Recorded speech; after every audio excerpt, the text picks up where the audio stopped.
અને સંપાદક માનનીય શ્રી કનુભાઈ સાહેબ અહીં ઉપસ્થિત છે. શ્રી કનુભાઈ સાહેબ, આપ મંચ પર આવો અને આ પારખાની અંદર છુપાયેલા મોતીઓ અમને શોધી આવો એવી વિનંતી કરું છું.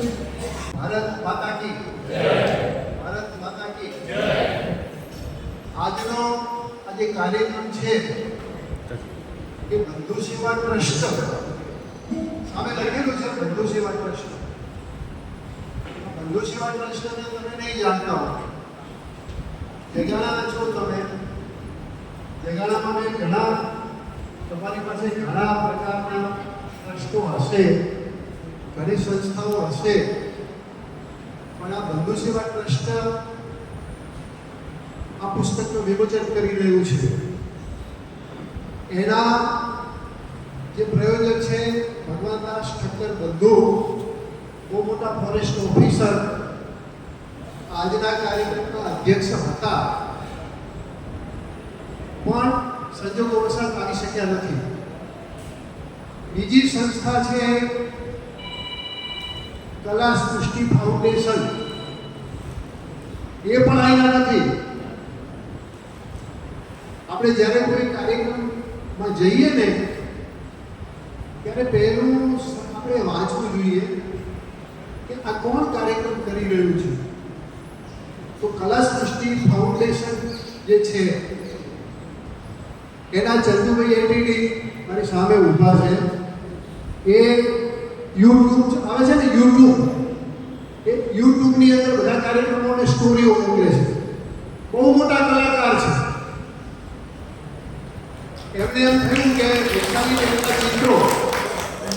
વૈશાલીબેનના ચિત્રો આટલા સરસ હોય ને, તો એમણે આખી જિંદગી ચિત્રની પાછળ, કલાની પાછળ એમણે ખર્ચી છે. એટલે એમણે કહ્યું કે વૈશાલીબેનના ચિત્રોનું આજે પ્રદર્શન થઈ રહ્યું છે, એમાં મારા કલા સૃષ્ટિ ફાઉન્ડેશનને પણ હું જોડું. એટલે એમણે કલા સૃષ્ટિ ફાઉન્ડેશનને જોડ્યું. એમના અર્ધાંગીની મીનાબેન પણ કોઈ કાર્યક્રમમાં જતા નથી, આજે સ્પેશિયલ હાજર રહ્યા છે, એમને હું અભિનંદન આપું છું. અહીંયા સ્ટેજ ઉપર બિરાજમાન વાર્તાકાર ધર્માભાઈ, મણિભાઈ, આ જગાણાના અમારા લોક સાહિત્યકાર ભાનુભાઈ, લક્ષ્મીબેન અને તમામ, હું બધાના નામ એટલા માટે લઈ લઉં કે તમે બધા છો ને, તમારા બધાની ચંચળતા મને દેખાય છે. એટલે હું જે વાત કરીશ ને, બરાબર તમારી સાથે વાત કરીશ. સૌથી પહેલા તમને એ પ્રશ્ન પૂછું કે કાર્યક્રમની શરૂઆત થઈ ત્યારે અહીંયા દીવો પ્રગટાવ્યો. હવે ધોળો દિવસ છે, આટલી બધી લાઈટો છે, સૂર્ય નથી, સૂર્યની હાજરી નથી, વાદળા છે, પણ રશ્મિભાઈ એનું નામ રશ્મિ એટલે સૂર્ય થાય, એટલે હાજર છે સમજી લો. એટલે હવે આટલા બધા પ્રકાશની અંદર તમે દીવો શું કામ પ્રગટાવ્યો? અંધારું છે કાંઈ? મને એક છોકરાએ, અમે આ કાર્યક્રમ કરીને દીવો પ્રગટાવી, એટલે એક છોકરો બહુ બુદ્ધિશાળી હતો. એને મને કીધું, હે સાહેબ, આટલો બધો લાઈટો છે ને આ બધું તમે દીવા શું કામ પ્રગટાવો છો? મેં કીધું, અમે નાના છોકરાને જે રમકડાથી રમીએ છીએ એટલે દીવો શું કામ પ્રગટાવીએ છીએ? દીવો એટલા માટે પ્રગટાવીએ છીએ કે જ્યાં અંધારું છે ને ત્યાં દીવો પ્રગટાવો. અહીંયા ઉપર લખેલું છે, નહીં જ્ઞાનેન સદસં પવિત્રમ ઇહ વિદ્યતે. આ ગીતાનો શ્લોક છે. અર્જુને ભગવાન કૃષ્ણને પૂછ્યું કે આ જગતમાં સૌથી શ્રેષ્ઠમાં શ્રેષ્ઠ શું? તો ભગવાન કૃષ્ણ જવાબ આપ્યો કે નહીં જ્ઞાનેન સદસં પવિત્રમ ઇહ વિદ્યતે. અહીં જ્ઞાનથી પવિત્ર બીજું કંઈ નથી. અને આ જે પ્રસંગ છે એ જ્ઞાનનો પ્રસંગ છે. બીજી વાત, ધોળે દિવસે એટલે દીવા પ્રગટાયા કે અંધારું એટલે કાંઈ તમસૈયા અંધારું ના કહેવાય. અંધારું તો એ કહેવાય કે જે ગામની અંદર પુસ્તક ના લખાતું હોય એ અંધારું છે સમજવાનું. અને આ ગામની અંદર સરસ રીતે પ્રથમ પુસ્તક લખાયું છે એટલે રશ્મિનભાઈએ સૂર્ય સૂર્ય એટલે આગળનો પ્રસંગ આપણે ધોળે દિવસે એટલે દીવા પ્રગટાય કે શું આપણે દીવો પ્રગટાયો શબ્દ દ્વારા અને બીજો દીવો આપણે પ્રગટાયો કે આ જગા ગામની અંદર જોકે અમારા ભાનુભાઈએ પુસ્તક પ્રગટ કર્યું પાલનપુરમાં બહુ મોટો એમણે કાર્યક્રમ કર્યો હતો પણ આ રીતે આ કાર્યક્રમ અહીંયા થયો એનો આનંદ હું અત્યારે વ્યક્ત કરું છું એક છોકરો હતો ને તો નાનકડો છોકરો એ 8-10 વર્ષનો છોકરો હતો ઉનાળાનો ટાઈમ અને છોકરાએ એની મમ્મીને કહ્યું કે મમ્મી મેઘધનુષ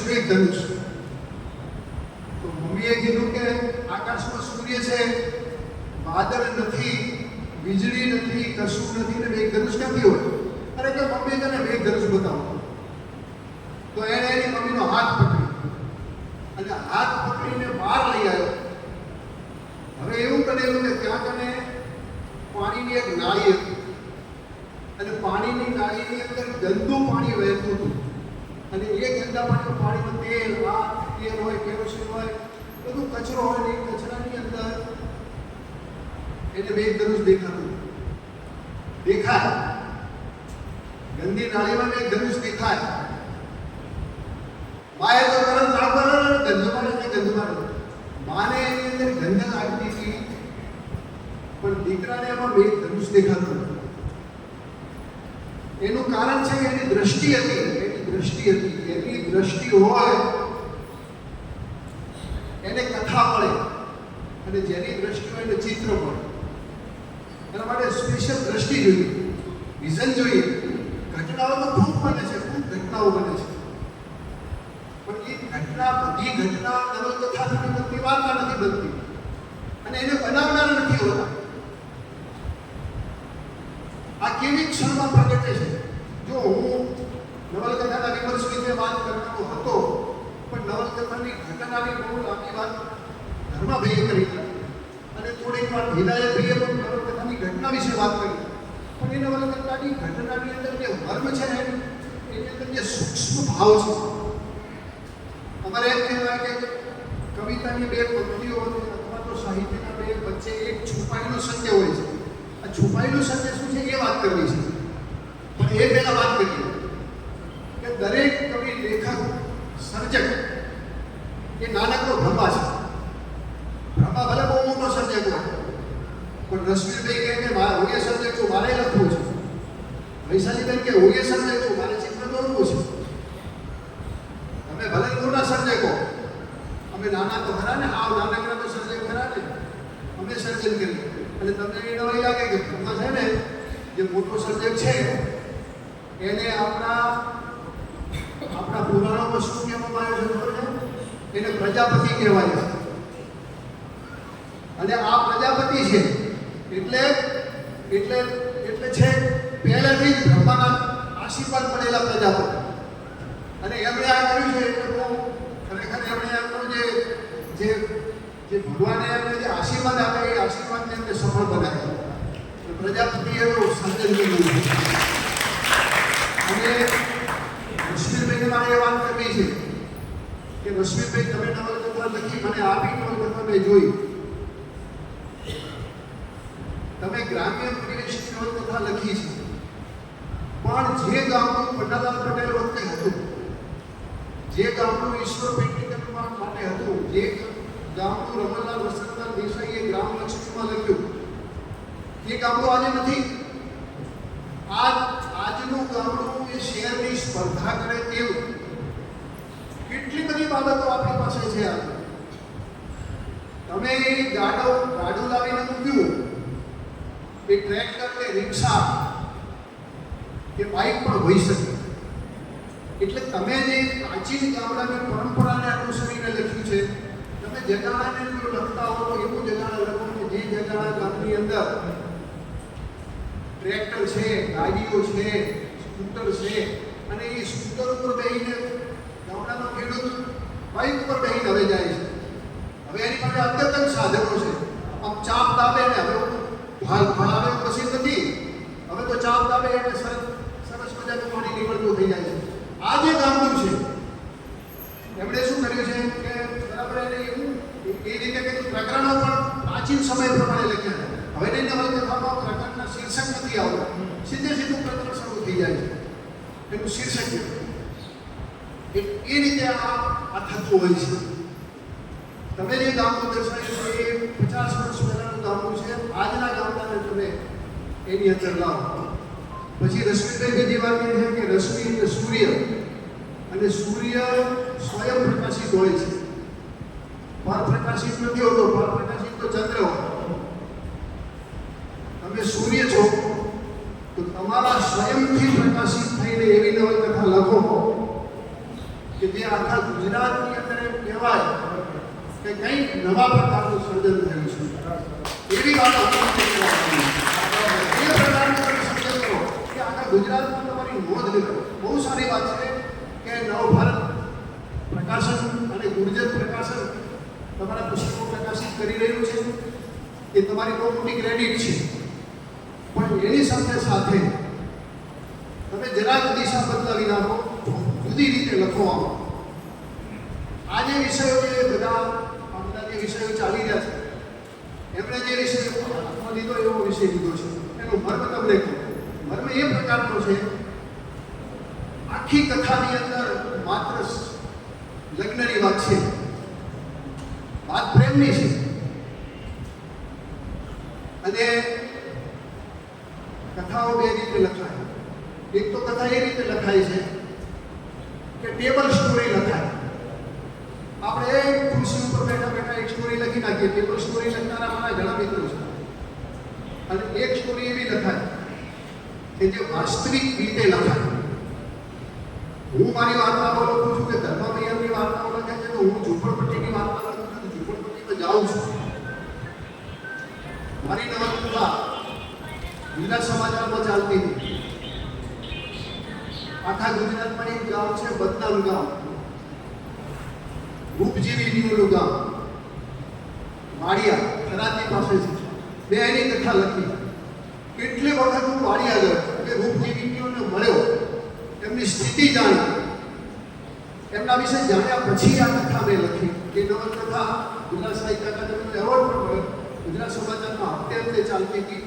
એની અનેક પ્રતો વેચાઈ. પણ એ કામ જે કર્યું ને એ વાસ્તવની ધરતી ઉપર રહીને કામ કરવાનું છે. ખાલી ટેબલ સ્ટોરી કલ્પના આપણી પાસે બહુ ઘણા માણસો છે એટલી ઉત્કૃષ્ટ કલ્પના હોય છે એ લખી નાખે. એમ નહીં, તમે વાસ્તવની ધરતી સાથે લખો. પણ આ કથાની અંદર રશ્મિભાઈ વાસ્તવની ધરતીની લખી છે, કારણ કે રશ્મિભાઈએ પ્રેમની કથા લખી અને રશ્મિભાઈએ લગ્ન પણ પ્રેમથી કર્યા છે. એ તમને બધા ખબર છે? એમના મા બાપે લગ્ન નથી કરાયા, આ તો વોટ્સએપ ઉપર અને પેલા ઉપર કરીને ઓલા ક્યાં સુગંધના અને ક્યાં જગ્યા કેવો મેળ બેઠો ને જુઓ. એટલે આપણે પ્રેમના લગ્ન કરીએ એટલે પ્રેમની હોકી વધારે ખબર. જેને કાંટો લાગ્યો હોય ને, જેને જોવું નથી તો એને ખબર પડે કે અંદર શું છે. એટલે એમને પ્રેમના મુશ્કેલી આવી હોય કદાચ અને એ રીતે કથા લખી હોય તો એક પણ હોઈ શકે. પણ એમને વાસ્તવની ધરતી ઉપર આ કથા લખી છે એટલું તો હું જાણું છું. અને બીજી વાત એ છે કે એમણે જે મર્મ પ્રગટ કર્યો છે ને એની અંદર એક જ વાત મૂકી છે, ગામડાની સ્થિતિ. માની લો કે જે આજ વખતે જગા થોડો પરિવેશ જુદો છે, પણ ધર્મભાઈ કહેતા હતા ટેકનોલોજી આવી ગઈ છે, આધુનિક ટેકનોલોજી ગામડાના લોકો વાપરવા માંડ્યા છે, પણ ગામડાની પ્રકૃતિ કે વિચારમાં કંઈ ફેરફાર નથી. એમણે જે ગામડાની અંદર જે લોકો રહેનારા હતા એના એ જ છે. ટેકનોલોજી બદલાઈ, મોબાઈલ આવી ગયા, વધુ આવ્યું, આપણે હતારીને આવી ગયા છીએ. ભગવાન વેદોની અંદર એક વાત છે કે કોઈએ ઈશ્વરને પૂછ્યું કે તમે આ સૃષ્ટિ શું કામ પેદા કરી? તો ઈશ્વરે એમ કહ્યું કે એકો હમ નૌશ્યામ વદંતી, હું એક છું કે મારે બહુરૂપે વ્યક્ત થવું છે. બહુરૂપે ક્યારે વ્યક્ત થાય? બધા એક સરખા સ્વભાવના હોય તો આ બહુ ચાલે જ નાટક. એટલે બધા જુદા જુદા સ્વભાવ ઝઘડા છે, મારામારી છે, ઘણું બધું છે. અને એની અંદરથી આપણે મુદ્દો કયો પકડ્યો? લગ્નનો મુદ્દો પકડ્યો. અને લગ્નના મુદ્દાની અંદર એવું છે કે ગામડાની હવે સ્ત્રીઓની સંખ્યા ઓછી થતી જાય છે. એમણે આ વિષયને લીધો છે. અને સ્ત્રીઓની સંખ્યા ઓછી રહેવાને કારણે લગ્ન થતા નથી. કેટલીક નાનીઓની અંદર તો એટલો ભયંકર પ્રશ્ન છે કે 50-50 વર્ષના છોકરાઓ વાંઢાને છે, છોકરીઓ મળતી નથી. આજે એક જમાનો હતો કે 900 છોકરાઓ હોય અને 1000 છોકરીઓ હોય. આજે ક્રમ ઉલટો થઈ ગયો. 1000 છોકરાઓ છે અને 900 છોકરીઓ છે. એટલે હવે હાટાબાટાની વાત આની અંદર આખી વાત આપણે જે મૂકી છે ને હાટાની વાત મૂકી છે. હવે હાટા માટે કરીને નવલ નામની જેનું મુખ્ય પાત્ર નવલ છે, એ નવલ અને દલજી એ બંને લગ્ન કરેલા છે, છતાં હાટા માટે કરીને નવલ જતી રહે છે. નવલને લાવી શકાતી નથી અને આખો પ્રસંગ એમાંથી પૂરો થાય છે. એટલે આપણી સમસ્યા સ્ત્રી સમસ્યા છે, સ્ત્રીઓની સમસ્યા છે, ભ્રૂણ હત્યા. અને અમારા ચંદ્રભાઈએ આખા બનાસકાંઠા જિલ્લામાં એક મોટું આંદોલન ચલાવ્યું ભ્રૂણ હત્યાનું. અને એમના માટે મોદી સાહેબે ગાંધીનગર બોલાવી અને એમનું ભવ્ય સન્માન કર્યું. ભ્રૂણ હત્યા માટે એમણે જબરજસ્ત છેલ્લા કેટલા વર્ષથી કામ કર્યું છે. અહેમદભાઈ, હા, અહેમદભાઈ અને બંને જણાએ આખા ગુજરાતમાં જે કામ કર્યું છે બનાસકાંઠામાં, તો ભ્રૂણ હત્યા એટલે સ્ત્રીઓની સંખ્યા ઓછી થતી જાય છે, આ એમને મેસેજ આપ્યો છે. અને એના કારણે આપણે હાટું નથી મળતું એટલે લગ્નો તૂટે છે, સગાઈઓ તૂટે છે અને લગ્નો તૂટે છે એટલે સમસ્યાઓ પેદા થાય છે. આ વાત એમણે કરી છે. પણ એમણે નવલકથા બહુ સારી લખી છે અને હું એમને અભિનંદન આપું છું. વૈશાલીબેને ખૂબ સારા ચિત્રો દોર્યા છે, એમને પણ ખૂબ અભિનંદન આપું છું. આ મેં તમને કહ્યું ને કે કલાકાર જે છે ને, કલાકાર શું હોય છે એ કઈ વાત મારી વાત પૂરી કરીશ. હું તમને કંટાળો નહીં લાવું છું. મને ખબર છે જે ક્ષણે તમને કંટાળો આવશે ત્યારે માઇક મૂકી દઈશ. કારણ કે મેં ખૂબ કાર્યક્રમો કર્યા છે અને મને ખબર પડે છે કે હવે આપના ચહેરા ઉપર આ છે એટલે બોલવાનું બંધ કરી દઈશ. ચિંતા ના કરતા, આશ્વાસન આપું છું. એક વાર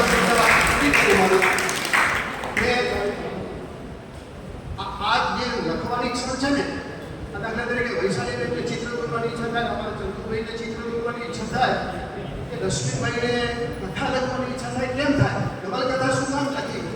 તમે કહે છો નવલકથાની શું જરૂર? ના લખાઈએ તો શું વાંધો? અને છે તો શું વાંધો? શું કામ નવલકથા લખવી પડે? શું કામ આ લખવું પડે? કદાચ કોઈના માટે નથી લખવું પડે, અમારા માટે લખવું પડે છે. કેમ અમારા માટે લખવું પડે એની તમને એક વાત કરું કે બહુ મોટા એક કીર્તનકાર મહાન કવિ થઈ ગયા, એમનું નામ કરશનદાસ માણેક. આ કરશનદાસ માણેક સ્વાતંત્ર્ય સંગ્રામના લડતમાં કામ કરતા હતા એટલે એમને પકડ્યા, ધરપકડ કરી અને ધરપકડ કરીને એમને જેલમાં પૂરી દીધા. હવે રાતના 12 વાગ્યા અને કરશનદાસ માણેક ઊભા થઈ ગયા જેલમાં.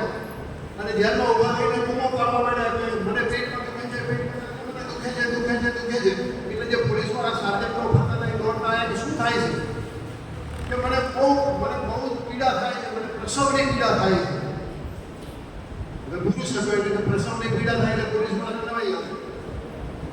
પોલીસવાળાએ બોલો આચરનો બોલો શું છે કે મને એક કાગળ આપો, મને એક કલમ આપો, મારાથી રહેવાતું નથી. એમને કાગળને કલમ આપ્યું અને પછી એમને લખ્યું કે કેદીના આંસુ ભીના રે હરીના ગોચની અમને દીઠા. રાત્રે 12 વાગે જ્યારે એમને કવિતા લખી ત્યારે એમને પેટની પીડા પૂરી થઈ. આવી પીડા થાય છે લેખકને, આવી પીડા થાય છે કલાકારને. અને એને એમ થાય છે મારે લખવું છે ને લખે નહીં ને તો એ બેચેન થઈ જાય. લખે નહીં તો એને દારૂડિયા માણસને દારૂના માણસ જેવી સ્થિતિ થાય ને એવી સ્થિતિ લેખકની થાય છે. એટલે વૈશાલીબેન જ્યારે લખતા હોય ને ત્યારે એમને લખવા દેજો અને ચિત્ર દોરતા હોય ત્યારે તમને કહું છું કે એમને ચિત્ર દોરવા દેજો. કારણ કે અંદર એવી પીડા ઉપડે છે ને એટલે અમારે લખવું પડે છે. પછી કોઈ વાંચે કે ના વાંચે એની સાથે મતલબ નથી, પણ આ એક ક્ષણ એવી હોય છે કે અહીં કોણ ભલાને પૂછે છે, અહીં કોણ ભલાને પૂછે છે. બધાને નિષ્ફળ એ કોણ ખરાને પૂછે છે? બીજું એ અત્યાર પછી ફૂલોની દશા શું છે એ કોણ પૂછે છે? અને સંજોગ ઝુકાવે છે નહીં કોઈ ભગવાનને કોણ પૂછે છે? એવા સમયની અંદર તમે બધા આટલા બધા અહીંયા આવ્યા અને એમને તમે પ્રોત્સાહન આપવા માટે એપ્રિશિએટ કરવા માટે તમે બધા આવ્યા. તમને બધાને હું વંદન કરું છું. અને એક રશ્મિભાઈ માટે એક શેર કહીને મારી વાત પૂરી કરું કે હમ ચલતે हैं तो रुख भी बदल जाता है. રશ્મિભાઈ એવા લેખક બોલવાનું કે હમ ચલતે हैं तो रुख भी बदल जाता है. આપણે જઈએ ને તો વાતાવરણ આખું બદલાઈ જાય. हम रुकते हैं तो दम भी ठहर जाता है. અમે જો અટકી ભરાઈ જઈએ ને તો શ્વાસ ને પણ ભરાઈ જવું પડે. આ કુમારી, આ લેખકની કુમારી છે, કવિની કુમારી છે. हम रुकते हैं तो दम भी ठहर जाता है. हमसे न करो शिकवा जमाने वालों. તમે અમારાથી ફરિયાદ ના કરો. हम बदलते हैं तो इतिहास भी बदल जाता है. અને તમે ઇતિહાસ બદલાવો એટલી શ્રદ્ધા સાથે તમને ખૂબ ખૂબ અભિનંદન આપું છું. જય હિન્દ, જય ભારત.